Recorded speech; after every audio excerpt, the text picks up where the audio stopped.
toda a história de Jujutsu Kaisen, existiram apenas dois homens capazes de fazer o mundo inteiro tremer.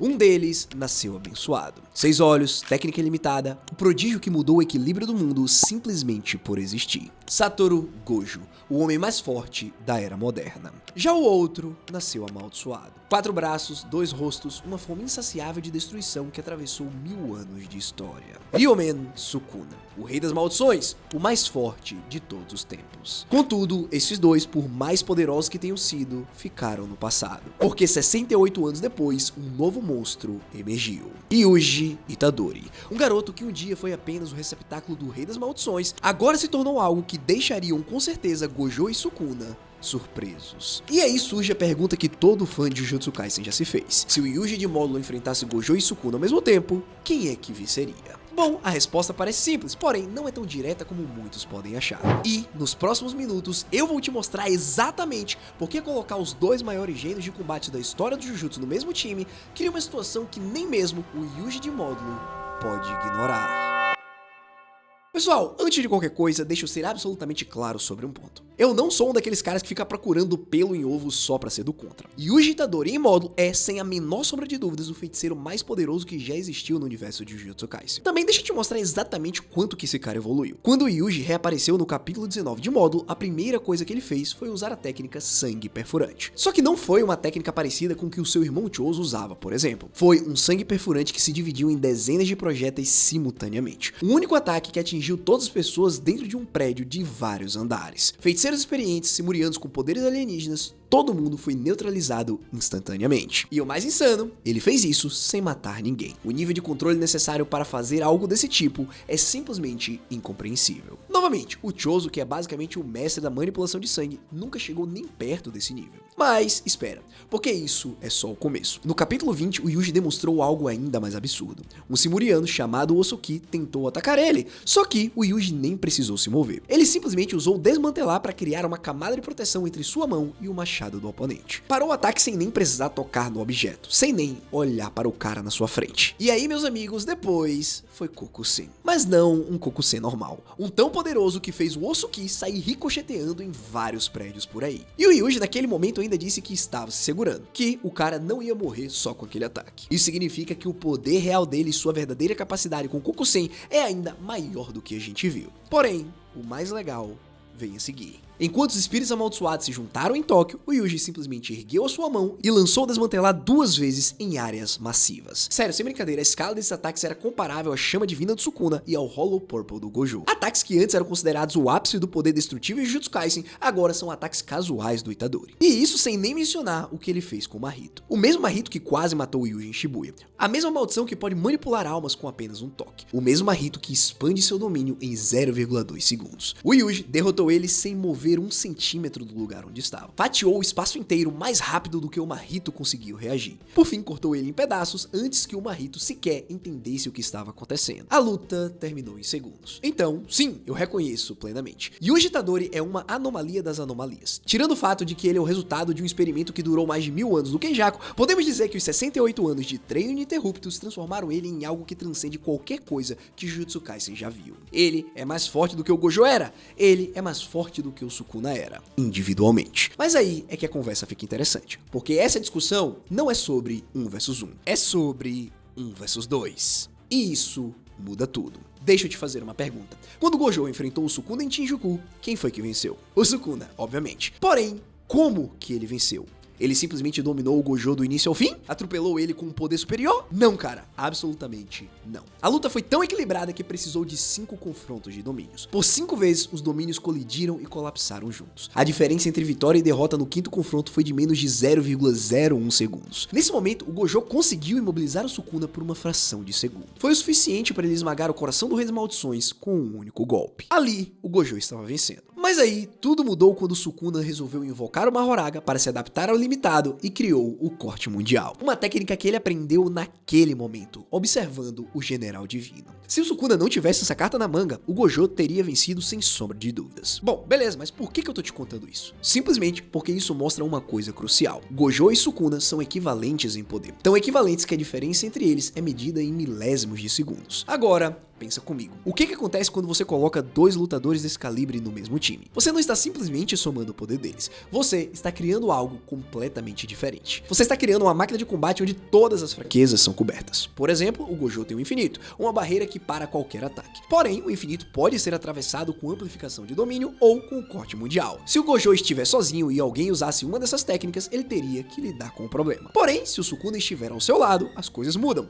O rei pode atacar quem está utilizando a amplificação de domínio, por exemplo. Forçar a pessoa a escolher entre manter a técnica ativada ou se defender. E pessoal, o contrário também é verdade. O Sukuna é absurdamente poderoso, sem sombra de dúvidas. Contudo, ele não tem nenhuma defesa passiva contra o infinito. Ele precisa ativamente se defender de cada ataque. Porém, se o Gojo estiver ao lado dele, o infinito pode servir como escudo para os dois. Ou sei lá, o Gojo pode usar o azul para puxar os oponentes para longe do Sukuna quando ele estiver vulnerável. A cobertura mútua é perfeita. E isso é só o começo. Porque agora nós vamos falar do elefante na sala, os domínios. Domínios são o ápice do Jujutsu, a técnica mais poderosa que qualquer feiticeiro pode ter. E, quando domínios colidem, o mais refinado vence. Simples assim. Quando o Gojo expandiu o vazio do infinito contra o Jogo, o domínio do Gojo esmagou o do Jogo instantaneamente. Não teve nem luta, a diferença de refinamento era grande demais. Só que quando o Gojo expandiu contra o Sukuna, os domínios empataram múltiplas vezes, porque os dois são igualmente refinados. Agora, qual é o domínio do Yuji? A gente nem sabe o nome oficial, o GG nunca revelou. O que a gente sabe é que ele leva o oponente para uma paisagem da sua cidade natal e que o acerto certeiro dele ataca diretamente a alma. É um domínio poderoso? Sem dúvidas, mas quando o Yuji usou isso pela primeira vez contra o Sukuna, deu para perceber que ele não sabia 100% o que estava fazendo. Isso foi no final do mangá original. O Yuji tinha acabado de aprender a usar o seu domínio. 68 anos se passaram desde então. O domínio certamente evoluiu, certamente ficou mais refinado, mas o quão mais refinado? Refinado o suficiente para vencer o vazio do infinito e o santuário malevolente ao mesmo tempo? Deixa eu explicar o problema matemático aqui. Quando dois domínios colidem, eles exercem uma pressão um contra o outro. O mais refinado empurra o menos refinado até dominá-lo completamente. Se os dois são iguais, eles empurram um ao outro igualmente e eventualmente colapsam juntos. Foi isso que aconteceu com o Gojo vs Sukuna. Mas, agora, imagina um cenário diferente. Yuji, Gojo e Sukuna expandem seus domínios. Seriam 3 técnicas colidindo e 2 deles estariam pressionando na mesma direção. Mesmo que o domínio do Yuji seja mais refinado que o do Gojo e o do Sukuna individualmente, será que ele consegue ser mais refinado que os dois juntos? Assim, não sei, porque a pressão combinada de vazio do infinito mais santuário malevolente empurrando contra um único domínio, isso é território completamente desconhecido. Só que a lógica sugere que o lado com 2 domínios tem vantagem matemática. E isso não é tudo, porque o santuário malevolente tem uma característica única: ele pode ser expandido sem barreira fechada. Quando o Gojo e o Sukuna lutaram, o rei usou isso para atacar o vazio do infinito por fora. Os cortes garantidos do santuário destruíram a barreira externa do domínio do Gojo, enquanto os dois estavam em clash. Foi assim, inclusive, que o Sukuna quebrou o domínio do Gojo nas primeiras tentativas. Só que agora, imagina essa dinâmica em uma luta contra o Yuji. O Yuji expandiria seu domínio com a barreira fechada. O Gojo vai então e expande o vazio do infinito dentro da barreira do Yuji, criando um clash. O Sukuna vai e então expande o santuário malevolente sem barreira fechada, atacando a barreira do Yuji por fora. Nessa situação, o Yuji estaria lidando com informação infinita do vazio do infinito tentando paralisar a mente dele e cortes garantidos do santuário malevolente destruindo a barreira dele por fora. Tudo isso simultaneamente. Isso é um pesadelo tático que ninguém jamais enfrentou. Mas sabe o que ainda é pior? Uma Horaga. Em uma luta hipotética onde o Sukuna tem acesso às 10 sombras, ele invocaria o general e uma Horaga começaria a se adaptar às técnicas do Yuji. O Itadori usaria suas técnicas de cortes, bem, a roda gira e uma Horaga desenvolve resistência aos cortes. Kokusen, a roda gira de novo e ele neutraliza o impacto de energia amaldiçoada. Manipulação de sangue, bem, a roda gira de novo. E aqui está o problema real dessa situação. Na luta original, o Sukuna estava sozinho. Ele tinha que proteger uma Horaga enquanto esperava as adaptações. Isso limitou as opções dele e o forçou a jogar na defensiva em vários momentos. Contudo, em uma luta onde o Gojo está ao lado dele, bem assim, o Gojo pode literalmente usar o infinito para proteger uma Horaga. Ele literalmente pode usar o azul e o vermelho para manter o Yuji longe. E enquanto isso acontece, a roda de uma Horaga continua girando, adaptando, evoluindo, criando novas formas de atacar o Itadori. Quanto mais a luta dura, mais perigoso uma Horaga fica. E diferente do Yuji que tá lutando 1 contra 2, o lado do Gojo e do Sukuna está ficando mais forte a cada segundo que passa. Isso inverte completamente a dinâmica de uma luta de atrito. Normalmente, em uma luta 1 versus 2, o lado com 2 lutadores vai se desgastando mais rápido porque eles não conseguem coordenar perfeitamente. Porém, com uma Horaga, o lado com 2 lutadores está evoluindo durante a luta. E isso é assustador. Bom, beleza, mas agora vamos falar de poder de fogo bruto combinado. Começando com o roxo, a técnica definitiva do Gojo. Gojo. Azul atrai, vermelho repele, o roxo apaga. É a combinação de positivo e negativo que resulta em aniquilação pura. A matéria não é nem destruída, ela é removida da existência. O Gojo usou isso contra o Toji em Jujutsu Kaisen Zero e praticamente vaporizou metade do corpo do cara. Ele também usou contra o Hanami e ela só sobreviveu porque fugiu no último segundo. Ele usou uma versão dessa técnica sem algo específico contra o Sukuna e explodiu a si mesmo junto. O roxo, pessoal, não deixa nada se regenerar. Não existe tancar esse ataque diretamente. Ou você desvia, ou normalmente você some. No caso do Sukuna, ele conseguiu sobreviver. Falando nele, agora temos o Corte Mundial, a técnica definitiva do Rei das Maldições. Uma evolução do desmantelar que não ataca o alvo diretamente, mas ataca o espaço e existência ao redor do alvo. É por isso que esse ataque passou pelo infinito do Gojo. Só pra você se lembrar, o infinito desacelera tudo que se aproxima do Satoru. Porém, o Corte Mundial não estava se aproximando dele, estava cortando o espaço onde o Gojo existia. É uma diferença conceitual que torna um ataque virtualmente impossível de se defender. Agora, imagine esses dois ataques vindo ao mesmo tempo. Pessoal, o Yuji é rápido, absurdamente rápido. Mas será que ele conseguiria desviar de dois ataques desse calibre simultaneamente? Tipo assim, se ele desvia do roxo, o Corte Mundial conecta. Se ele desvia do Corte Mundial, o roxo conecta. Se ele tenta bloquear um deles, tipo, qual que ele bloquearia? E antes que você diga algo do tipo, o Yuji pode expandir o seu domínio para se proteger. Pera, você se lembra do que eu falei agora lá em cima sobre o Clash de Domínios? Pois é, responde a sua pergunta. Bom, pessoal, aqui chega na parte realmente assustadora, porque o Gojo e o Sukuna são gênios de combate. O Gojo improvisou uma nova variação do roxo no meio da luta contra o Sukuna. Literalmente inventou uma técnica nova daquela complexidade sob pressão. Já o Sukuna aprendeu o Corte Mundial apenas observando uma Horaga por alguns minutos. Ele viu a adaptação acontecer uma única vez e replicou como técnica própria. Se esses dois monstros tivessem tempo para coordenar estratégias, as combinações de ataques seriam infinitas. A criatividade tática desses dois juntos seria algo que o mundo nunca viu antes. Agora, pessoal, eu seria desonesto se não apresentasse o outro lado da moeda. Porque, assim, existem argumentos muito fortes a favor do Yuji e eu preciso reconhecer isso. Argumento 1.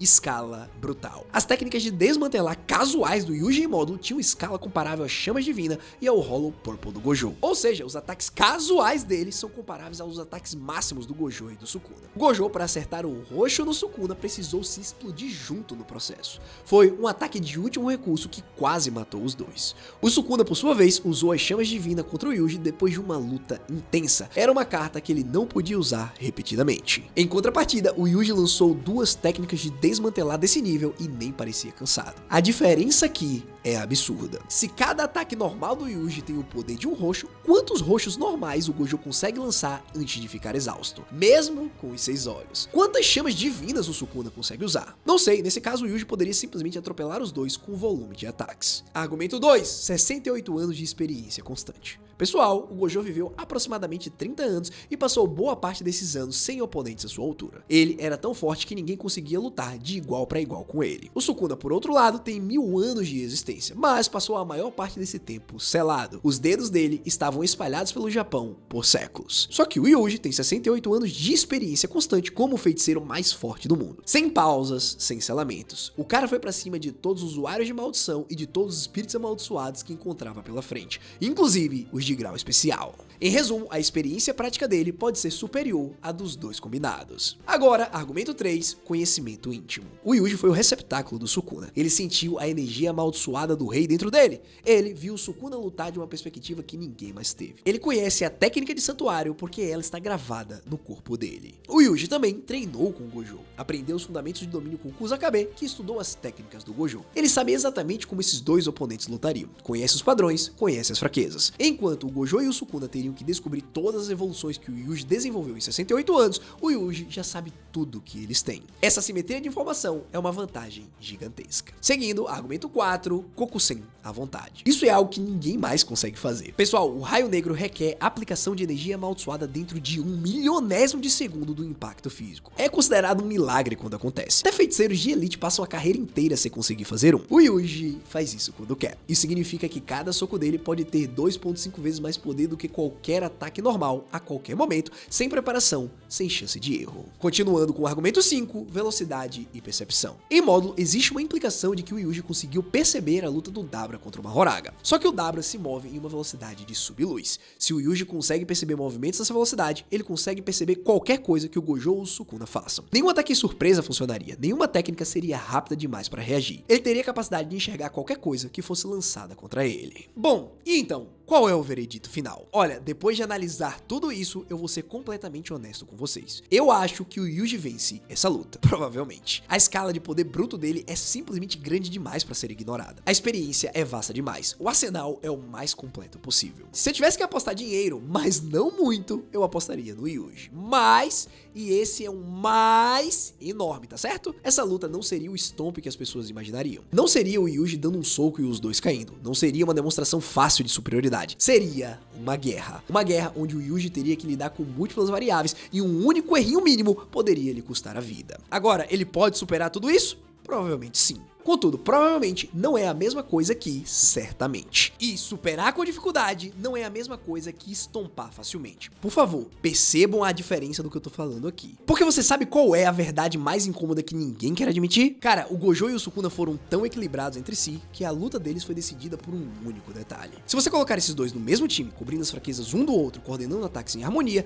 você cria algo que nenhum indivíduo deveria conseguir enfrentar sozinho. Nem mesmo Yuji Itadori. O fato de que o Yuji provavelmente ainda vença não é a prova de que seria fácil, é a prova de que ele é uma anomalia ainda maior do que nós imaginávamos. Porém, essa anomalia seria testada até o limite.